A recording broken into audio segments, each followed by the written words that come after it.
வீடியோவில் உங்கள் குழந்தைங்கள ஏர்லியாக வெளியே கூட்டு போகிறதுக்கான 3 பெனிஃபிட்ஸ் பார்த்தோம். இது பார்ட் 2. இதில் 3 பெனிஃபிட்ஸ் பார்க்க போகிறோம். ஃபஸ்ட்டு இதில் என்ன பார்க்க போகிறோம் அப்படின்னு பார்த்தீங்கன்னா, இப்போ வந்து குழந்தைங்க வீட்டுக்குள்ளேயே இருக்கிறதுனால அந்த மேலே சீலிங்கில் சுற்றுற ஃபேனையே பார்த்து பார்த்து பார்த்து அந்த ஒரு விஷயத்த மட்டும் தான் அவங்க வந்து பார்க்குறாங்க. இதே நம்ம வெளியே ஒரு நல்ல ஒரு என்விரான்மெண்ட்டுக்கு கூட்டிகிட்டு போகும்போது அவங்களுக்கு வந்து நிறையா விஷயங்களை அவங்க கண்ணால் பார்ப்பாங்க. காதால் யூஸ்வலாக கேட்குற சவுண்ட்ஸை விட நிறையா சவுண்ட்ஸ் கேட்பாங்க, நிறையா ஸ்மெல் ஃபீல் பண்ணுவாங்க. அதனால் அவங்களுடைய பிரைன் டெவலப்மெண்ட் ரொம்பவே நல்லதாக இருக்கும். அடுத்த விஷயம் சோஷியல் ஸ்கில்ஸு. புது புது பிளேசஸ் போகும்போது புது புது பர்சன்ஸை மீட் பண்ணும்போது அவங்க வந்து நல்லா கம்யூனிகேட் பண்ணுறதுக்கான ஒரு வந்து டெவலப்மெண்ட் வந்து இதாகும். ஸோ வந்து அவங்க இன்னொருத்தவங்களை பார்க்கும்போது நல்ல ஒரு கம்யூனிகேஷன் வந்து அவங்க ஒரு எக்ஸ்ட்ராவர்ட் பர்சனாக எந்த ஷையும் இல்லாமல் வந்து அவங்களால இன்ட்ராக்ட் பண்ண முடியும் ஃப்யூச்சரில்.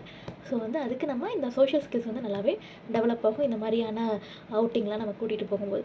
அடுத்தது ரொம்பவே முக்கியமானது, அஸ் அ நியூ மாமா, நியூ ஃபாதரா, ஒரு நியூ பேரண்ட்டாக நீங்கள் வந்து அந்த பேரண்டிங்குள்ளே போகிறீங்க, ஒரு நியூ பார்ன் சைல்டு ரைட்ஸ் பண்ணுறீங்க அப்படின்னா அது சாதாரண விஷயமே கிடையாது.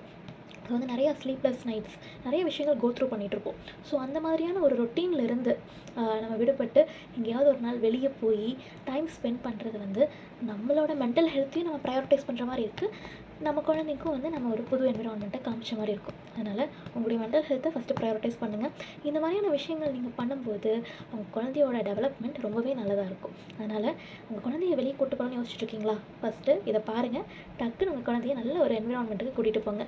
உங்களுடைய சாட்டிஸ்ஃபேக்ஷனுக்காக உங்களோட பீடியாட்ரிஷியன் கிட்டேயும் ஒரு டைம் செக் பண்ணிக்கோங்க.